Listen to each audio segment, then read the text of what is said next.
Story 1. Glamour whore. Riley smashed the $1,200 Fender Stratocaster guitar against the floor.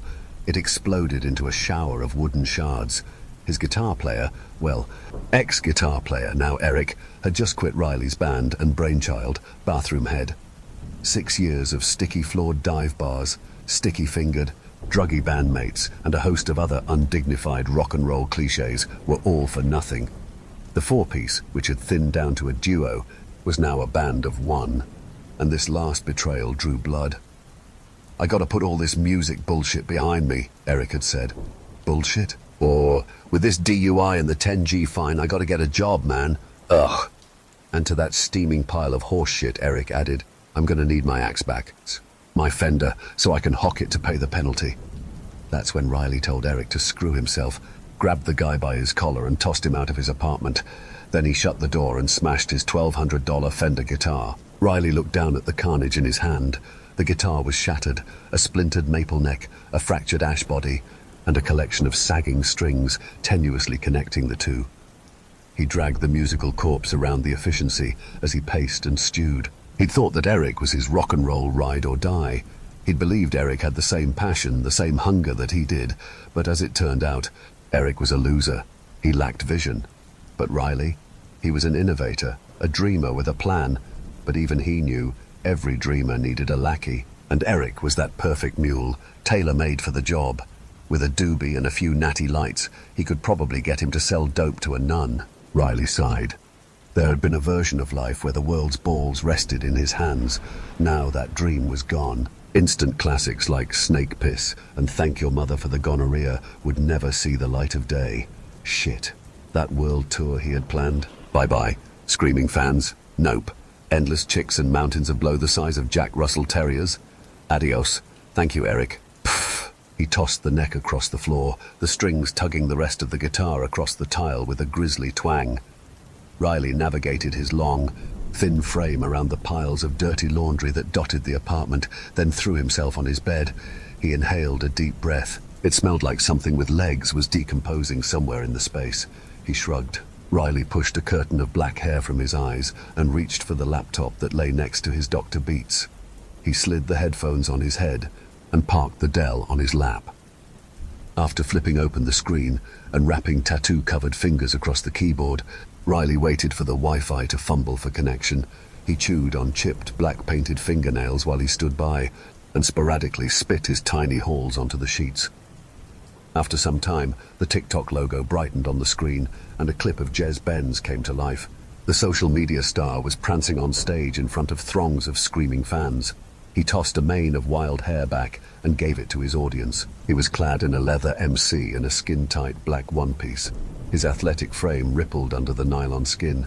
He waved his guitar at the audience like a 3-foot dildo. Riley smiled. Jez rocked his hips. Each sway sent a ripple of energy through the fawning crowd, and the guitar, he strummed it like he was, well, fucking it. Jez had that thing, that charisma, that sex appeal that stars had, and Riley wanted it. Riley couldn't take his eyes off of him. When Jez looked into the camera, it was like he was looking into Riley's soul. It made Riley want to bone.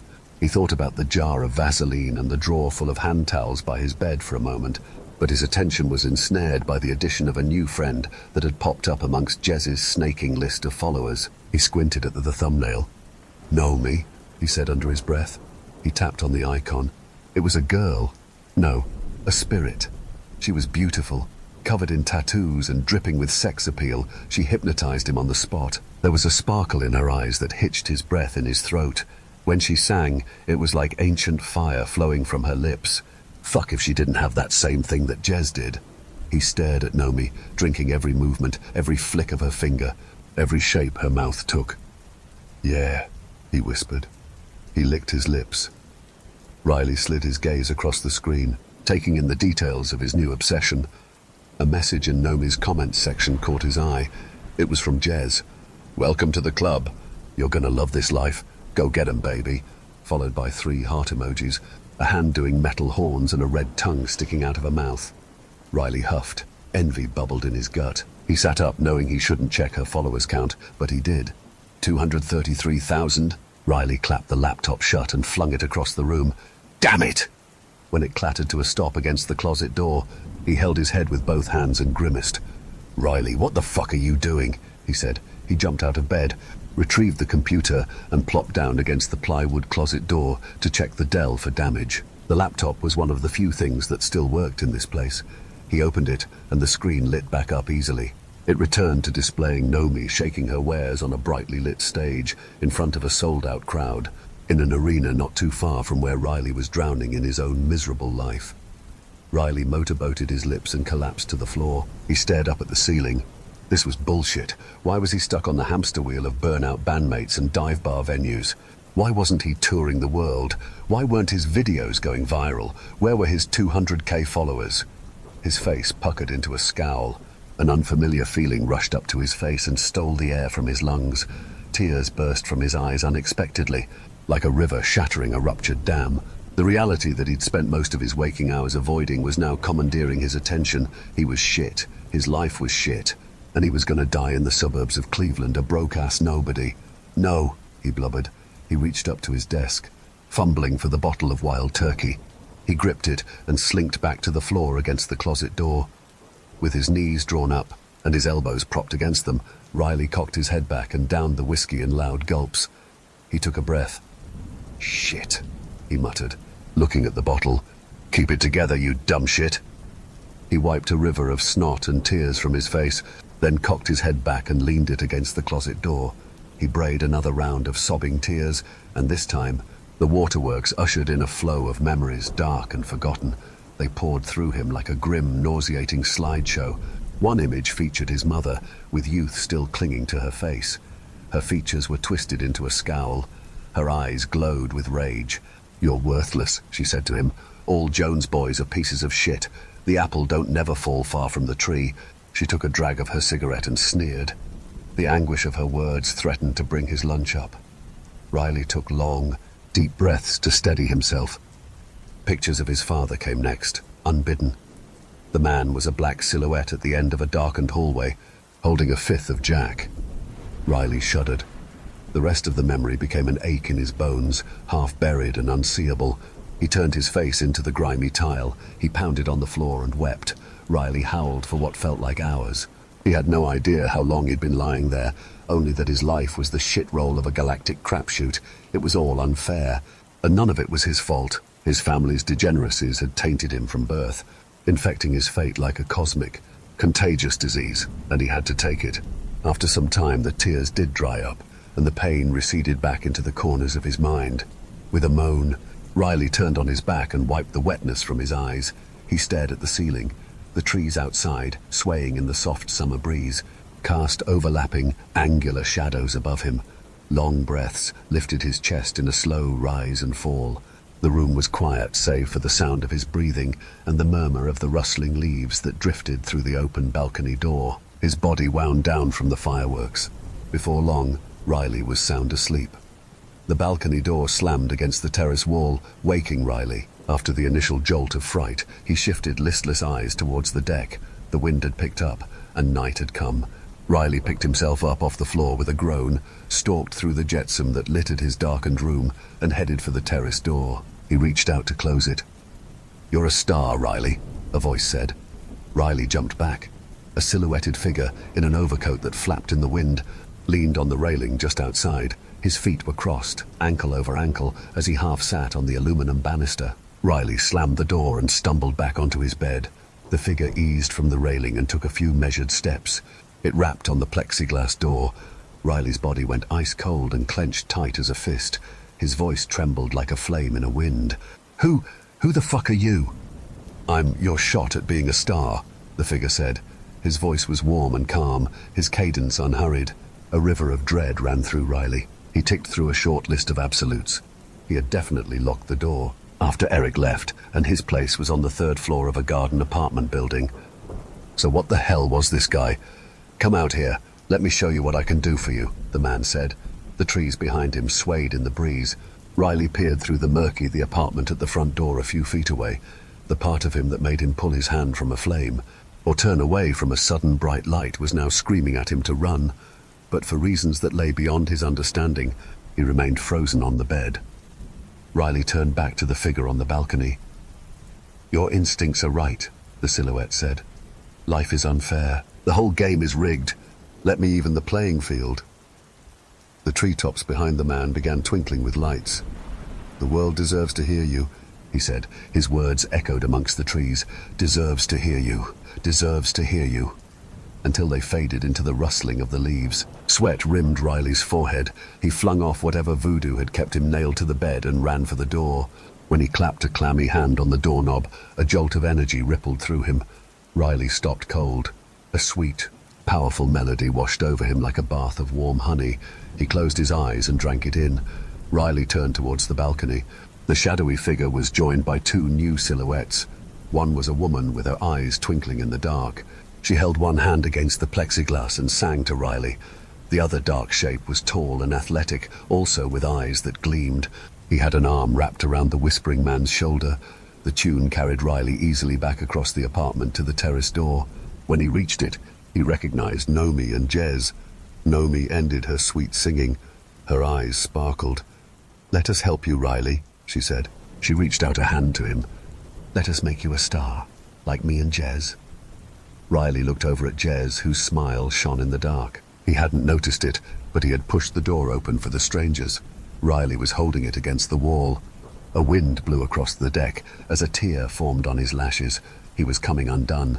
The hair across his body was standing on end, while dread seared his belly in ever hotter circles.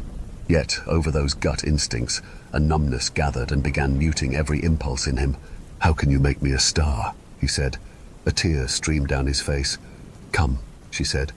He nodded absently, took her hand and led the trio into his room. Nomi pushed him down onto his bed and straddled him. Jez swung around to the near side of the bed, his long, wavy mane draped over his face. He leaned over Riley, his smile still a dim glow in the murk. "We feel you watching us, Riley," he said. "Yea, we feel your eyes roving over our bodies." Nomi ran her hand between her legs and up along her belly, where she brushed against a turquoise belly button ring. "We feel you moving with us when we're performing." She licked her finger, then ran it across Riley's lips. "It's so sweet, Riley." "Do you want it?" Jez chimed in. "What we have? The spotlights, the fans, the devotion." Riley stared up at Jez. Terror shuddered through his limbs. "Well, it's yours," Jez said. He leaned in and sniffed Riley from chest to hairline. "So pure," he whispered. Fingers tipped with long, pointed nails creeped along Jez's shoulder like a bony spider. The hand grabbed Jez and pushed him aside. "Let me look," the man said.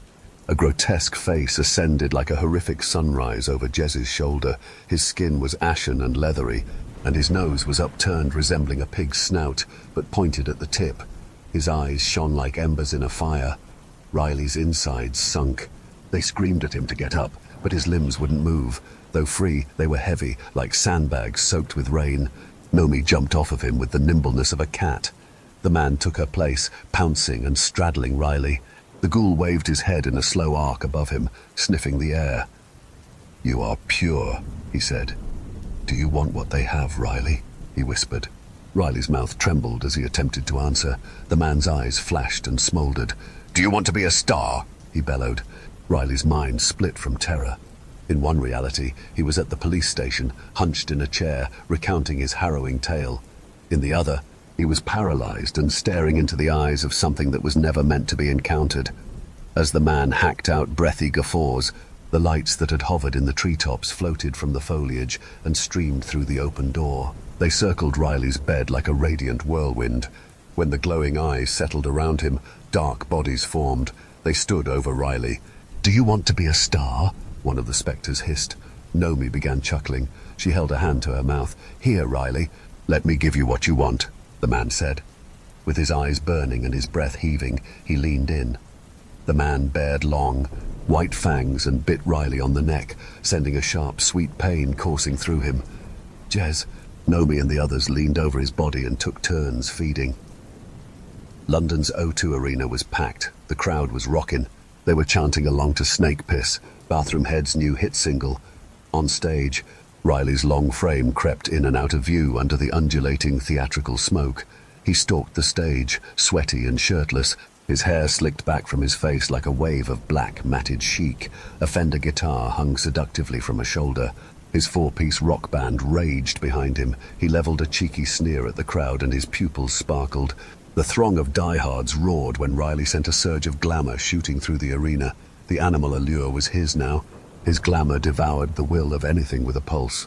He just reached the peak of the song and hitting his guitar hard and staring straight into the camera. Lots of people are watching the live stream. They could not look away and drawn in by his strange and powerful charm. He could feel them, the last ones, and craving something more, desperate to escape the emptiness of their lives. His presence wrapped around them like a snake, smooth and unstoppable, pulling them in with a force they couldn't resist. The souls called out to him. He chose. Hannah Chandler, of Hampstead. He pulsed another stream of glamour at her, and it splashed along her body like a wave carrying dreams and aching desires. He could feel her. She rubbed the ancient spell across her chest and waist like a warm, delicious lather.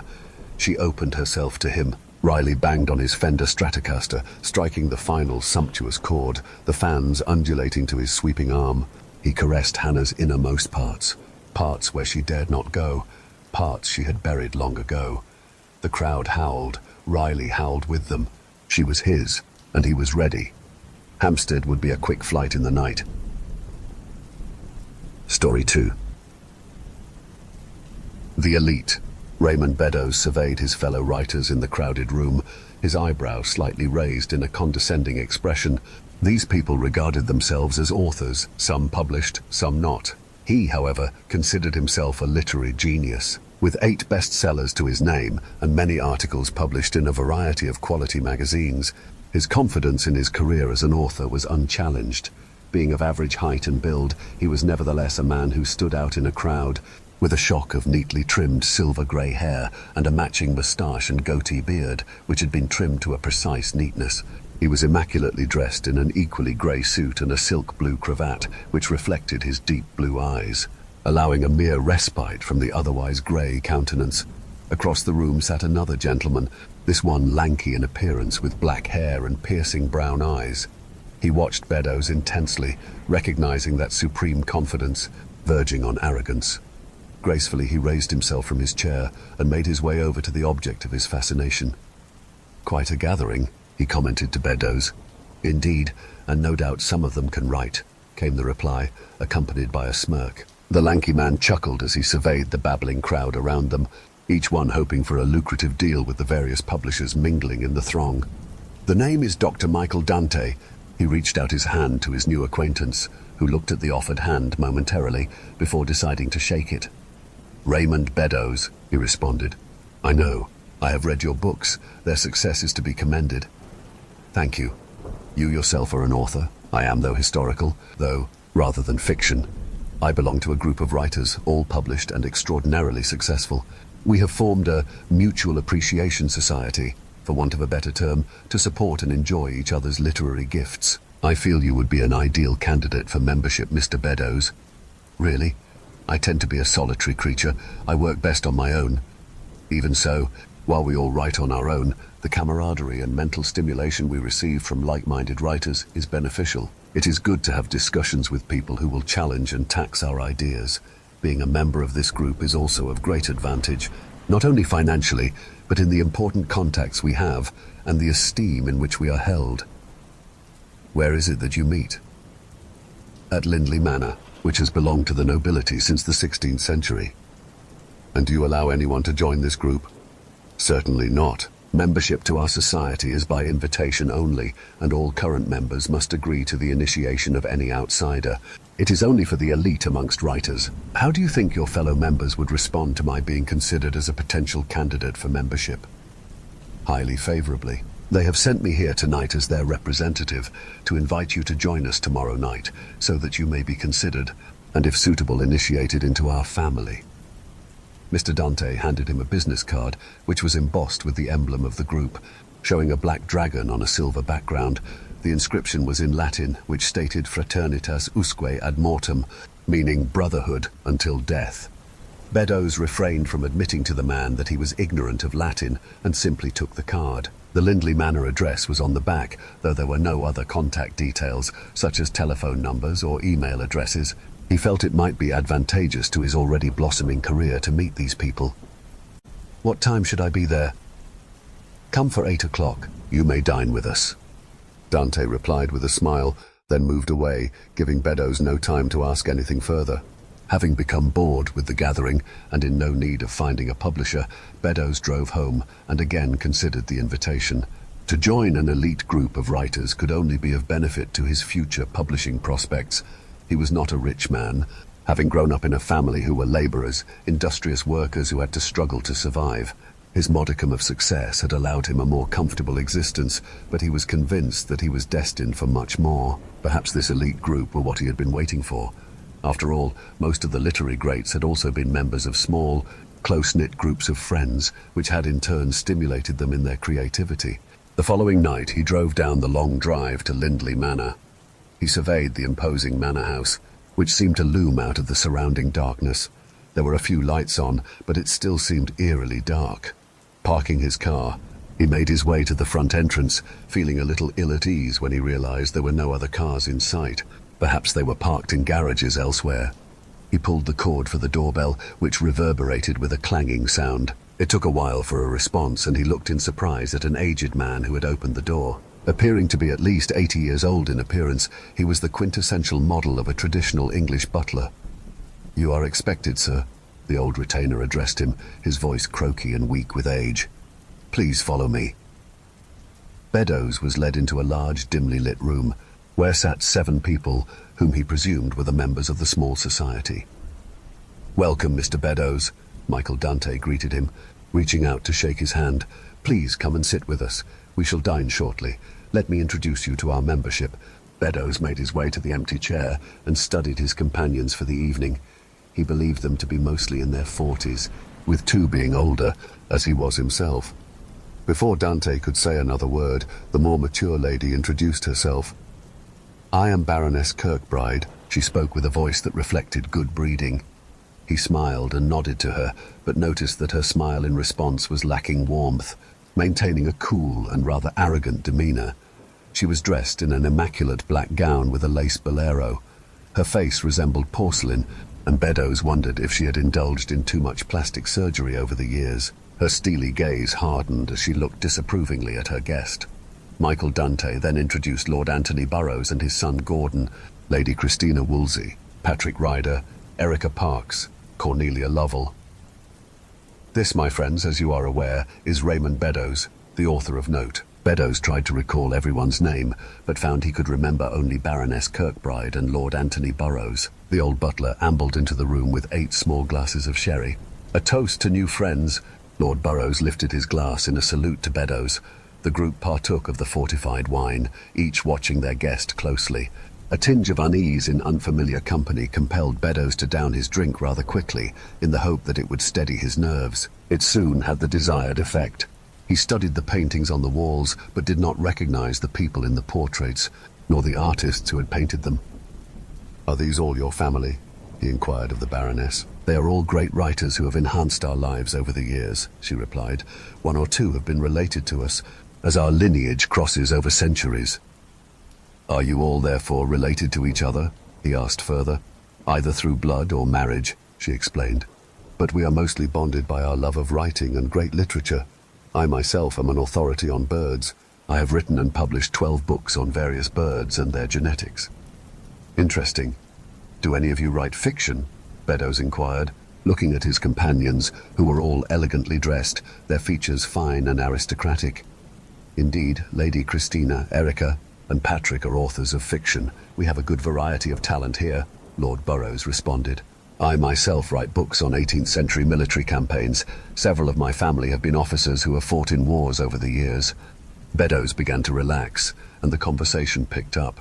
He realized that he was in the company of highly intelligent and academic people. Charles, the butler, once more came into the room to announce that dinner was ready. The entourage made their way into the dining room, where a long table had been lavishly laid out as if for a royal banquet. With bone china crockery, silver cutlery, and fine crystal glasses, Beddoes felt a little underdressed for such an occasion. They dined on 7 courses in all, each course exquisitely prepared with attention to detail. The wine also flowed freely, though Beddoes initially refrained from drinking, as he intended to drive home that evening. "Please don't worry about that," Dante responded pleasantly. "There are plenty of rooms here for you to stay the night. Do enjoy yourself." Following a delicious meal, they returned to the parlour, where more drinks were consumed. "Well, Mr. Beddoes, do you feel you can accept our invitation to become a member of our elite society?" Baroness Kirkbride asked. "Is it though your group that you have found most success?" Beddoes asked. "Without our society, we would not be where we are today," the lady retorted, while the others nodded in agreement. "And you believe I am a suitable candidate for membership?" "Absolutely, Mr. Beddoes. You are ideal for what we are seeking." "Then I would be honored to join." "Excellent," Dante grinned. "What is the initiation ceremony you spoke of, Mr. Dante?" "Come with us. It is a simple procedure, simply to make an oath of allegiance to our little group, and to remain loyal to its members, and to keep our confidences absolutely." The members proceeded to a tiny room where they all donned black robes, adorned with the insignia of the group in silver, resembling what was on their business cards. They placed a plain black robe on Beddoes and led him into what looked like a small chapel, though it contained no religious icons or chattels within. The stained glass windows were colourful and gave the aura of a sacred and devout place. The group surrounded the newcomer in a semicircle, and Baroness Kirkbride stood before him. "Do you, Raymond Beddoes, pledge to remain loyal to the Fraternitas Usque ad Mortem, our society, to keep our confidences, to do what is required for the good of the group, and to refrain from taking up memberships of any other societies or groups?" "I do," Beddoes promised. "Give me your thumb." The Baroness held out her hand and took Beddoes' hand, holding it firmly as she unsheathed a dagger from her robe and sliced down his thumb, letting his blood drip into a vial. Beddoes flinched and tried to snatch his hand back, but the lady held on firmly.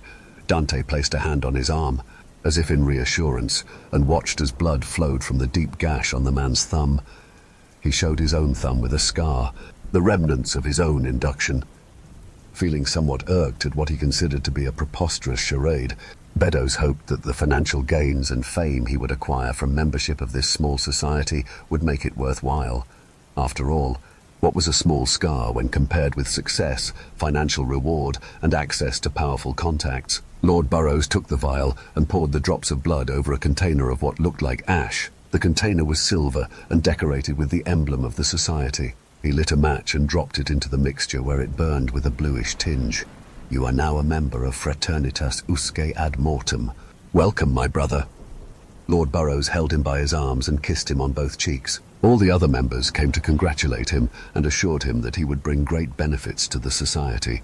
The members returned to the previous parlour, and they all spent an enjoyable evening discussing literature, ideas for their next books, and discussed other authors' ideas. It was gone midnight when Beddoes retired to his bedchamber, rather inebriated and tired, where he fell asleep quickly. Before dawn he awoke. A strange feeling came over him, and he turned over in his bed, but found he could not move. A glimmer of light from the window showed him that he was no longer in the bedroom, nor indeed in a bed. He tried to sit up, but again was unable to move any of his limbs. Panic set in, and he wondered what these new acquaintances of his had done to him. It did not enter his mind that the fault may be with his own body, or that there may be a medical reason for his paralysis. As his eyes accustomed to the dim light, he realized that he was looking down at the room where so many past writers' portraits lined the walls. It did not make sense. Why was he halfway up a wall and unable to move? He desperately tried to call out, but his attempts generated no sound. He again attempted to move and continued to scream to no avail. A little after dawn, the 7 members of the elite group made their way into the very same room. They stood and looked at the new portrait. "He makes a fine figure for our collection," Lord Burrows commented, his face showing some satisfaction. "His essence was strong. I feel much revived." Baroness Kirkbride smiled. "He was a good asset to our group. Your suggestion was excellent, Dante." "Thank you. I will find a new frame for our next member when that is needed." "Excellent. But I think Beddoes' life force will last us for a year or two. No need for us to become greedy, or people may begin to suspect that we are not what we seem. And then, well, you know how nosy people become when matters cannot be explained." "Of course, your ladyship." Dante looked up at Beddoes as he gazed down from his portrait at the 7. "I am sure he will learn a great deal from us over the centuries, even if he cannot respond now that he is simply a shadow of himself." "I am certain he will. His sacrifice has been of great benefit to us. He will be remembered for time immemorial through his image. Not every author can say as much. Baroness Kirkbride strolled from the room, followed by the others, leaving Dante alone, watching the painting. He grinned, imagining how angry Beddoes must be to find himself aware of his destiny, yet unable to do anything about it. The end.